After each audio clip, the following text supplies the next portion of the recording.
Maraknya aksi cukir liar di minimarket disikapi oleh Dishub Kota Palembang dengan menggelar razia serta juga menghimbau masyarakat untuk tidak lagi memberikan imbalan kepada juru parkir di minimarket.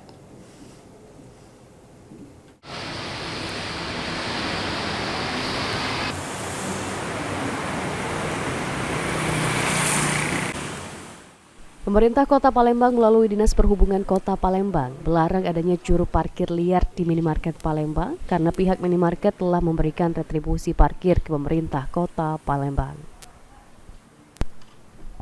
Kepala Bidang Pengawasan dan Operasi Dishub Kota Palembang, Juliansa mengatakan, dari total 321 gerai minimarket yang ada di Palembang, pemerintah telah mendapatkan biaya retribusi parkir sebesar Rp300.000 per gerai. Dengan total, retribusi parkir minimarket mencapai Rp96.500.000 setiap bulan.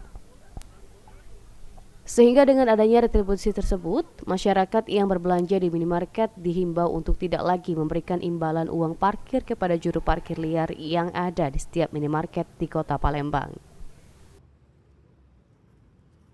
Jadi jukir-jukir tersebut kita batas hanya pendataan kalau Dinas Perhubungan kan. Jadi pendataan persuasif untuk tidak lagi menjadi juru parkir di minimarket tersebut. Nah itu tadi peran dari masyarakat tadi.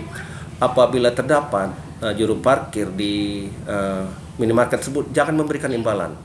Karena itu sudah jelas itu gratis dan sudah ada bentuk dari pelayan dari KW Indomaret tersebut. Jadi untuk khusus Alfamart Indomaret itu gratis. Jadi mohon untuk masyarakat harus mengerti, jangan diberikan imbalan. Apabila nantinya ada pungutan liar atau pemaksaan yang dilakukan jukir liar di minimarket, masyarakat diminta untuk membuat laporan pengaduan agar dapat ditindaklanjuti. Eki Saputra, PAL TV.